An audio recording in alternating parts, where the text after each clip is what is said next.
Hello everyone, welcome to YouTube channel of Sarathi institute of law.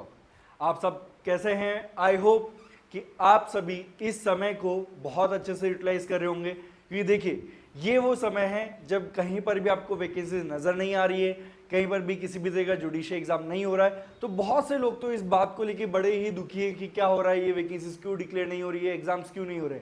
लेकिन एक बात को समझिए कि ये जो समय ना, ये काइंड ऑफ आपके लिए ब्लेसिंग इन डिस्गाइज है। अब वो क्यों है?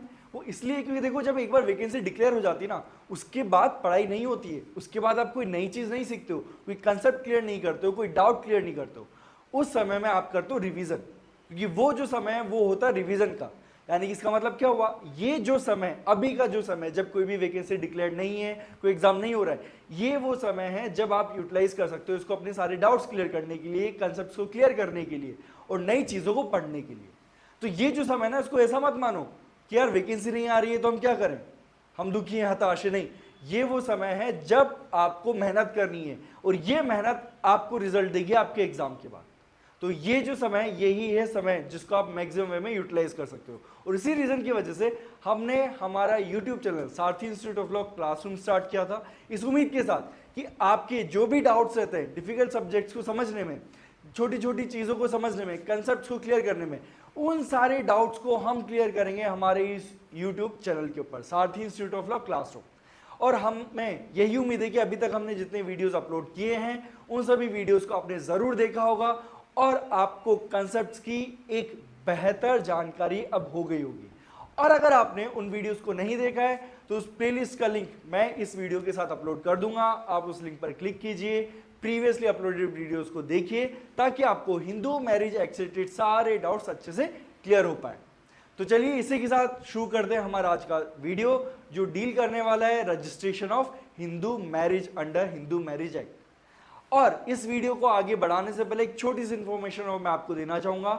हमने हमारा एक व्हाट्सएप ग्रुप भी स्टार्ट किया है, जिसके अंदर हम शेयर करते हैं latest vacancies, latest judgements, latest legal policies. उसके अलावा उस व्हाट्सएप ग्रुप के अंदर हम करते हैं डिस्कशन इंपॉर्टेंट कंसेप्ट्स को लेके, जजमेंट्स को लेके, ताकि आप सभी चीजों से अपडेटेड रहो, आपको ये पता रहे कि बाकी एस्पिरेंट्स क्या कर रहे हैं, वो कहां पर स्टैंड कर रहे हैं। क्योंकि देखिए, जब आपको पता चलता है कि अच्छा बाकी एस्पिरेंट्स मुझसे आगे, तो आपको मिलता है मोटिवेशन, क्या वो मुझसे आगे तो मैं भी पढ़ूंगा।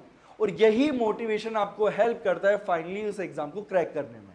तो अगर आप चाहते हैं इन सारी फैसिलिटीज का फ्री ऑफ कॉस्ट बेनिफिट उठाना, तो व्हाट्सएप ग्रुप का लिंक डिस्क्रिप्शन बॉक्स के अंदर अटैच्ड है, जाइए उस लिंक पर क्लिक कीजिए और ज्वाइन कीजिए हमारा व्हाट्सएप ग्रुप। क्योंकि देखिए, जब ये सारी फैसिलिटीज आपको फ्री ऑफ कॉस्ट मिल रही है, आपसे किसी भी तरह का चार्ज नहीं लिया जा रहा, तो आप पीछे क्यों हट रहे हैं? आज ही ज्वाइन कीजिए हमारा व्हाट्सएप ग्रुप और सारी फैसिलिटीज का फायदा उठाइए। तो चलिए फाइनली स्टार्ट करते हैं हमारा आज का वीडियो। देखिए, सबसे पहले हम ये समझते हैं कि रजिस्ट्रेशन जरूरी क्यों है, क्या इंपैक्ट होगा रजिस्ट्रेशन करवाने का और ना करवाने का। तो ये दोनों चीजें हम आज समझने वाले हैं। देखिए, सबसे पहले आप इस बात को समझिए कि अगर आप कभी भी रजिस्ट्रेशन करवाते हैं तो उसका एक्चुअल में इंपैक्ट होता क्या है, क्या आपको रियल लाइफ में बेनिफिट मिलता है। देखिए, जब भी आप रजिस्ट्रेशन करवाते हैं ना मैरिज का, तो एक वैलिड लीगल प्रूफ होता है कि हस्बैंड और वाइफ एक्चुअल में हस्बैंड और वाइफ है, उन्होंने एक्चुअल में शादी की है और जो शादी है पूरी तरीके से वैलिड है, ताकि अगर फ्यूचर में किसी भी तरह का डिस्प्यूट हो, देखो कोई भी नहीं चाहता कि फाइनली बाद में कोई मैट्रिमोनियल डिस्प्यूट हो, लेकिन अगर हो भी जाता है, आपको मेंटेनेंस चाहिए, डाइवोर्स चाहिए, ठीक है, रेस्ट्रिक्शन कॉन्जुगल राइट्स के लिए रिलीफ चाहिए, इन सारे रिलीफ्स के लिए आपको एटलीस्ट एक बार प्रूव करना पड़ेगा ना that you are legally married to another person. तो उस पूरे इश्यू को इजीली टैकल करने के लिए आपके काम आएगा आपका मैरिज सर्टिफिकेट।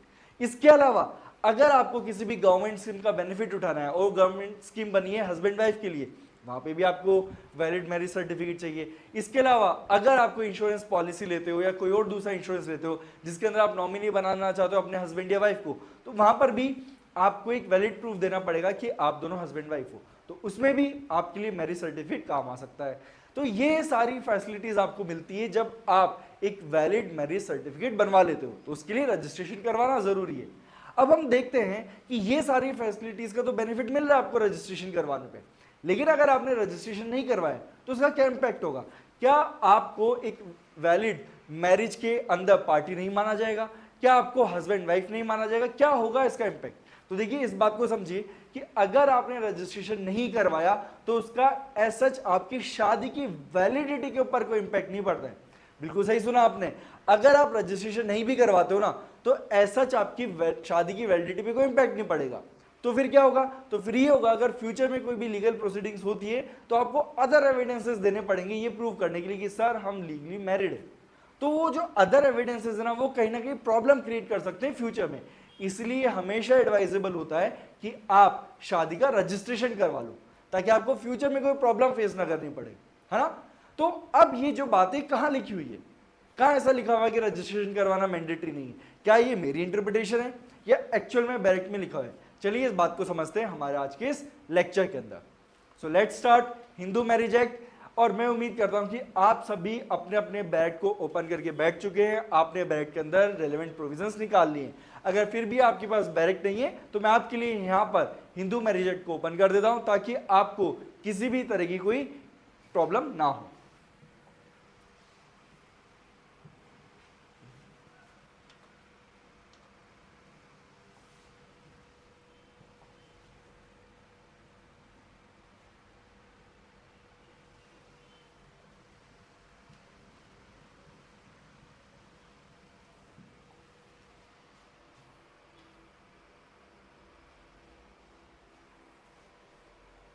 ओके, अगर हम हिंदू मैरिज एक्ट की बात करें, ठीक है, ये आपका पूरा बैरेक्ट है। मैं इसको पीडीएफ के अंदर ओपन कर देता हूं ताकि आपको कोई इशू ना हो।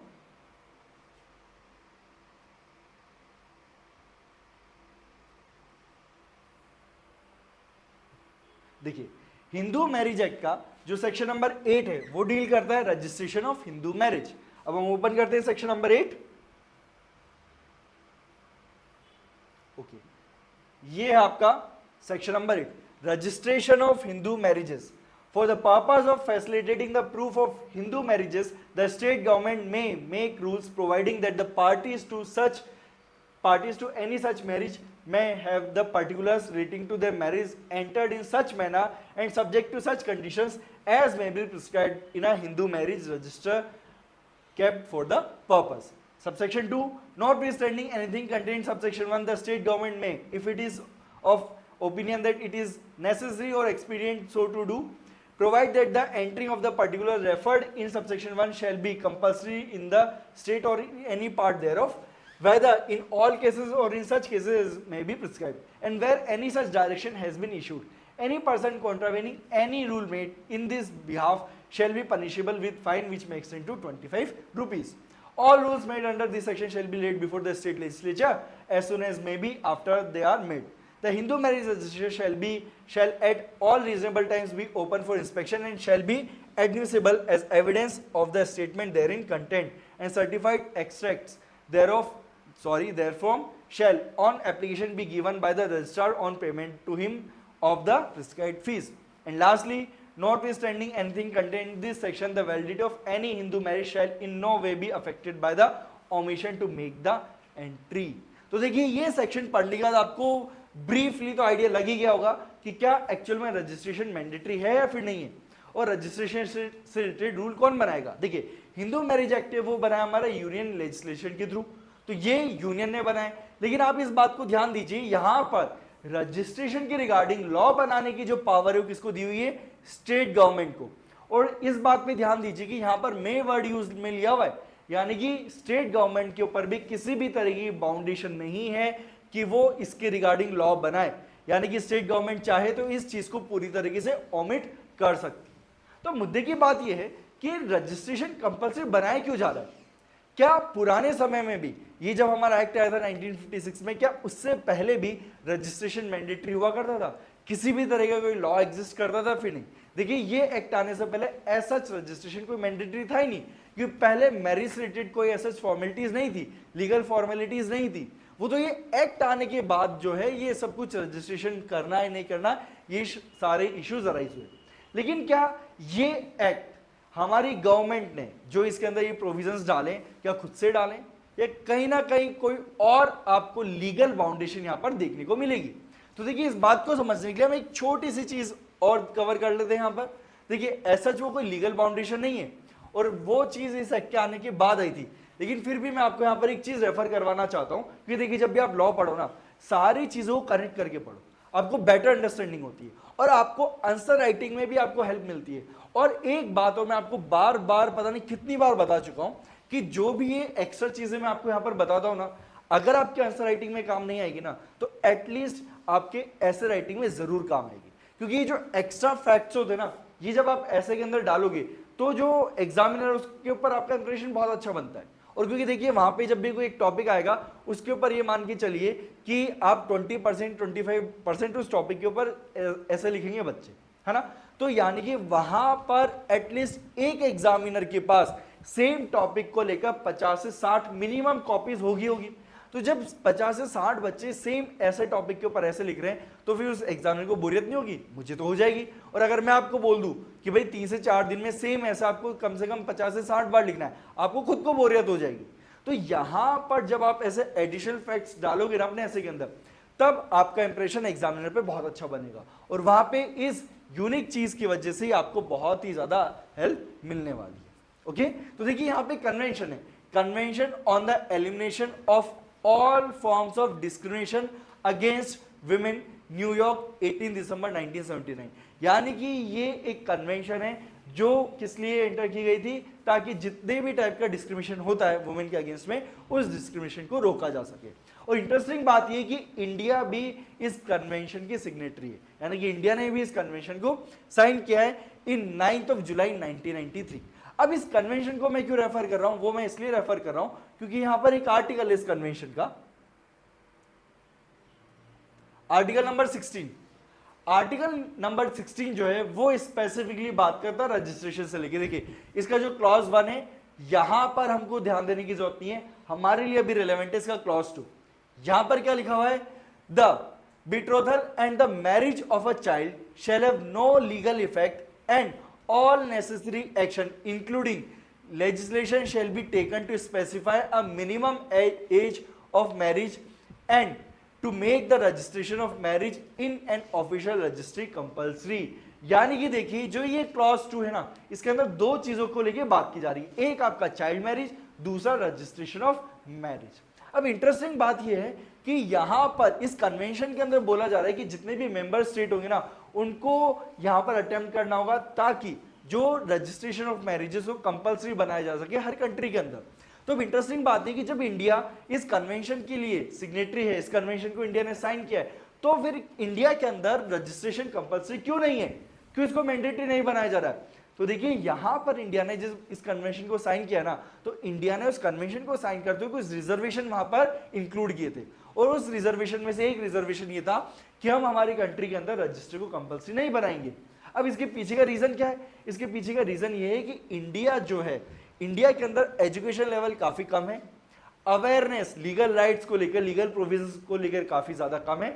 इस रीजन की वजह से अगर आपने रजिस्ट्रेशन ऑफ मैरिज को मैंडेटरी बना दिया तो यहां पर इंडिया के अंदर मान के चलिए एटलीस्ट 30 से 40% लोगों को बहुत ज्यादा इश्यू होने वाले हैं। इसलिए यहां पर मैरिज रजिस्ट्रेशन को कंपलसरी नहीं बनाया गया है, even though India is signatory to this particular convention.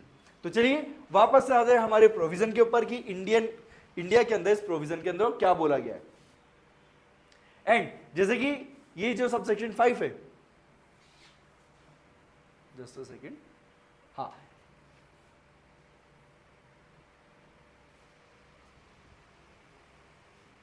Just a second, I think गलत टैब ओपन हो गया है।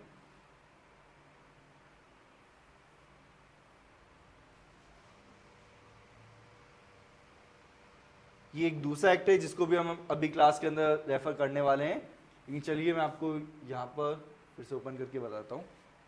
सेक्शन नंबर 8 अपन ऐसे ही ओपन कर लेते हैं, registration of Hindu marriage.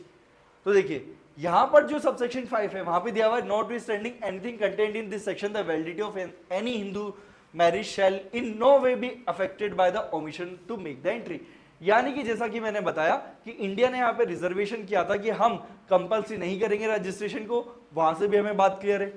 Subsection 5 के अंदर भी साफ साफ लिख दिया कि अगर किसी ने यहां पर रजिस्ट्रेशन करवाना स्किप कर दिया है तो कोई दिक्कत की बात नहीं है, मैरिज की वैलिडिटी के ऊपर इस तरीके का कोई भी इंपैक्ट नहीं पड़ने वाला है। The validity of any Hindu marriage shall है in no way be affected by the omission to make the entry. तो इस तरीके से साफ साफ यहां पर नजर आ रहा है कि यहां पर हमें शादी को रजिस्टर करवाना मैंडेटरी नहीं। तो इसके पीछे कुछ हम लीगल जजमेंट्स भी देख लेते हैं, जैसे कि एक जजमेंट है सीमा वर्सेस अश्विनी कुमार 2008 का, ये हमारा ऑनरेबल सुप्रीम कोर्ट का जजमेंट है।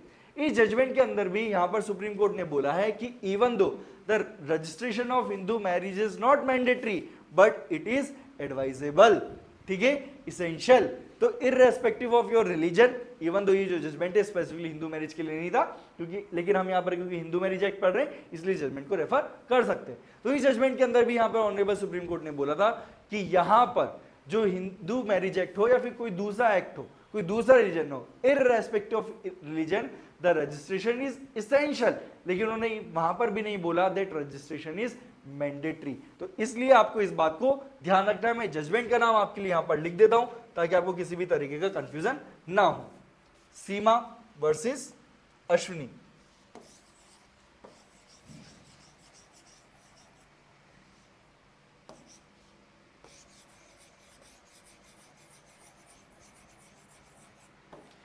अश्विनी कुमार 2008, ये वो जजमेंट है जिसके अंदर ऑनरेबल सुप्रीम कोर्ट ने ये बोला that registration is essential, but उन्होंने वहां पर मैंडेटरी वर्ड यूज में नहीं लिया, इसलिए हम यहां पर मैंडेटरी नहीं मानेंगे। और अगर मैं बात करूं स्पेसिफिकली राजस्थान स्टेट की, तो जैसा कि यहां पर आपको सेक्शन 8 के अंदर दिख रहा था कि यहां पर सेक्शन नंबर 8 के अंदर स्टेट गवर्नमेंट को पावर दी हुई है कि वो इस मैटर के ऊपर लॉ बना सकते हैं। तो चलिए देखते हैं राजस्थान के अंदर राजस्थान गवर्नमेंट ने क्या लॉ बनाया हुआ है, इसलिए आपको और ज्यादा क्लियरिटी हो जाएगी। देखिए सबसे पहले हम एक्ट का नाम देख लेते हैं, Rajasthan compulsory registration of marriage act 2009। अब देखिए नाम पढ़ के आपको लग रहा होगा कि यार यहां तो हमें जो है शादी रजिस्टर करवाना मैंडेटरी है, यानी कि राजस्थान के अंदर तो मैंडेटरी है, लेकिन यहां पर भी खेल है। चलिए समझते हैं। यहां पर सबसे पहले आप देखिए section number 3, registration of marriage to be compulsory. Again पढ़ के आपको ये इल्यूजन होगा कि यार ये तो मैंडेटरी, यहां पे क्या लिखा हुआ है, registration of every marriage solemnised between the persons who are citizens of India in the state of Rajasthan after the commencement of this act shall be compulsory. Word क्या यूज में ले लिए, शैल बी कंपल्सरी। यहां पर मैं आपको पॉइंट आउट करता हूं, शैल बी कंपल्सरी साफ साफ लिखा हुआ है कि आपको यहां पर राजस्थान के अंदर इस एक्ट के आने के बाद जितनी भी शादियां हुई हैं उन सारी शादियों को रजिस्टर करवाना मैंडेटरी है। लेकिन अगेन यहां पर एक और सेक्शन है जहां पे आपको और नई चीज देखने को मिलेगी। देखो क्या मिला हुआ है, section number 11, impact of non registration. No marriage shall be deemed to be invalid solely for the reason that such marriage has not been registered under this act। यानी कि एक्ट का नाम है कंपल्सरी रजिस्ट्रेशन, सेक्शन 3 में लिखा हुआ है शैल be compulsory. तो देख के आपको लग रहा है कि यार रजिस्ट्रेशन तो कंपल्सरी है राजस्थान के अंदर, लेकिन थोड़ा नीचे आओगे आपको दिख जाएगा कि अगर आपने शादी को रजिस्टर नहीं करवाया है तो कोई फर्क नहीं पड़ रहा है, आपकी शादी की वैलिडिटी के ऊपर कोई भी इंपैक्ट नहीं पड़ने वाला है। तो इस तरीके इन सारे लॉज को रेफर करने के बाद एटलीस्ट अब आपको आइडिया लग गया होगा कि इंडिया के अंदर रजिस्ट्रेशन मैंडेटरी नहीं है। और अगर मैं स्पेसिफिकली राजस्थान की बात करूं तो वहां तो हमने एग्जांपल के थ्रू देख ही लिया है कि यहां पर तो मैंडेटरी नहीं है, इवन तो एक्ट बन गया है, एक्ट के अंदर लिख दिया कंपल्सरी, लेकिन फिर भी कंपल्सरी नहीं।